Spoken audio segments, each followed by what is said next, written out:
Oui. Patrick Fonte. Ça m'énerve, ça m'énerve, ça m'énerve. Ça m'énerve. Alors, qu'est-ce qui m'énerve? Dis-nous, dis-nous.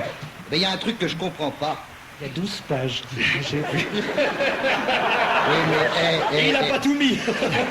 J'écris gros, t'as vu un peu. Non, voilà un mec qui échappe à toutes les polices pendant 3 semaines, qui passe sous le nez de 300 gendarmes pendant 3 jours, et qui s'habille en treillis pour aller prendre le bus.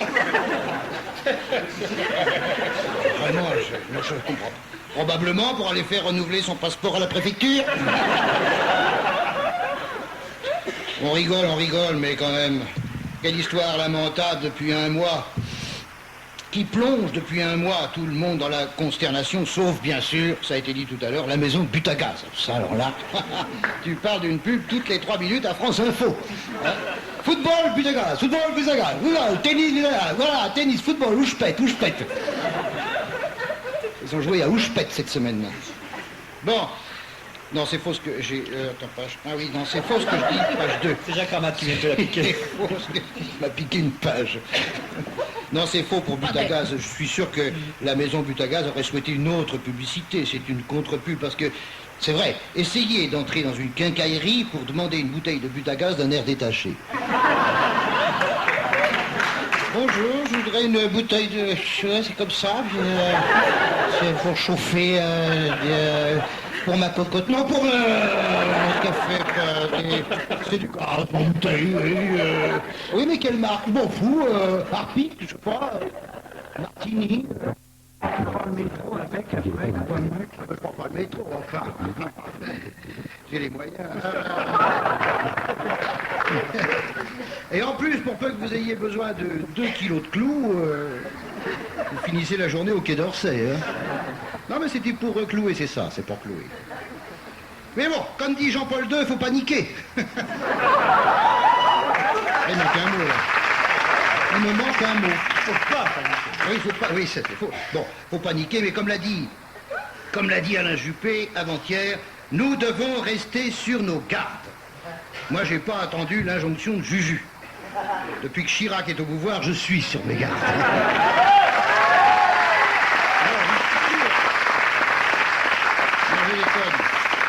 On me dit, oh, mais tu t'en prends trop quand même à Chirac toutes les semaines, c'est un peu trop. C'est vrai, Non, parce qu'il y en a d'autres, hein, pas seul. Hein. Je suis sûr que c'est un brave homme. Je suis sûr que Jacques Chirac est un homme, mais sincèrement, écoutez, si De Gaulle revenait, si tu revenais, il lui taperait sur l'épaule et lui dirait, Jacques, j'ai bien étudié votre cas, et j'en suis arrivé à la conclusion suivante, vous êtes brave.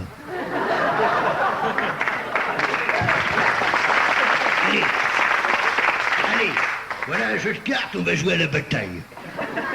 C'est un brave type, mais là je vais être un peu dur, encore une fois, mais c'est la dernière. C'est un étourneau.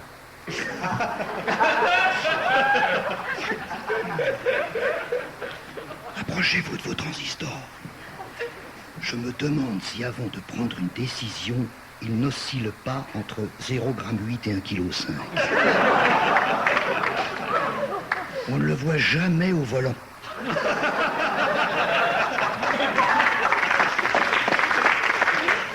Voir ou conduire, il faut choisir, j'ai l'impression qu'il a choisi. Non, allez, je retire ce que j'ai dit, c'est de la diffamation, c'est très vilain, c'est vilain. Oh, la vilaine main droite qui a écrit ces vilaines choses. Pas la vilaine droite. Oh, elle est méchante, la main droite. Ta gueule. Oh, elle est vilaine. Ne recommence plus, sinon c'est ma main gauche qui visitera la culotte d'Isabelle Mergo tous les dimanches à l'heure de la messe. Ah oui, mais Isabelle Mergo n'est plus là. Je ne savais pas qu'elle avait quitté l'émission, tant pis, je me tournerai dorénavant vers Jacques Ramade. Et Anne Roumanoff qui revient dimanche prochain. Oui, mais, ouf. Alors, mais je reste quand même vers Jacques Ramade.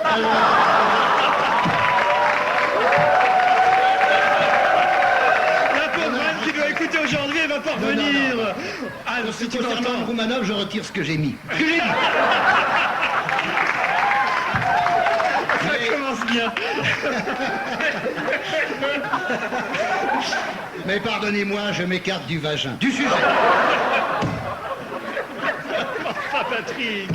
C'est des mots qui se ressemblent tellement. C'est des homonymes. c'est vrai que c'est un sujet.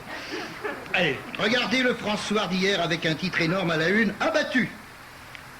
Abattu. Juppé passe devant un kiosque à journaux, il dit merde, on parle encore de moi.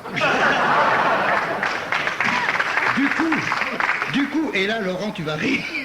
Dans son nouvel appartement, je me barre parce que je connais la fin.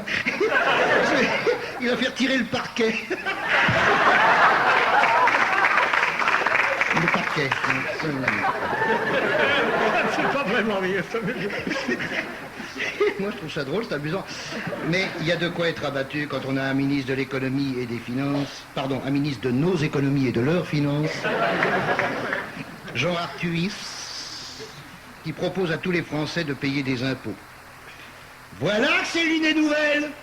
Hein? On se croirait sous Louis XIII. Qu'est-ce que ça doit être chiant de présider un conseil des ministres. Tu dois avoir l'impression de te trouver devant 32 téléviseurs à l'heure de la météo. Quel courage. Voici donc la prochaine déclaration de la... Alors, donc, tous les Français doivent payer des impôts. Les pauvres comme les riches. Voilà. Donc, voici la prochaine déclaration de l'abbé Pierre. 16 387 bérets. 29 703 chaussettes en laine. 4 321 caleçons chauds. 13 312 paires de moufles. 700 matelas. Reste à savoir si l'abbé Pierre devra payer en béret, en chaussettes, en caleçons, en moufles ou en matelas. Si je puis me permettre un conseil, monsieur l'abbé, payez donc en bouteille de but à gaz.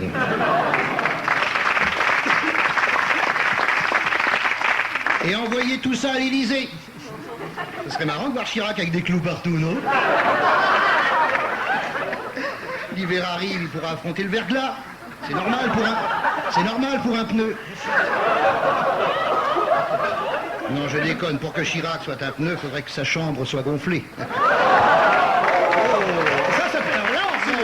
Oui, là je préfère. Quand tu veux. Bon, allez, aujourd'hui, je ne dis que des conneries, alors en voici une dernière. C'est bientôt la Toussaint. Pour éviter les embouteillages, faites-vous enterrer dès maintenant.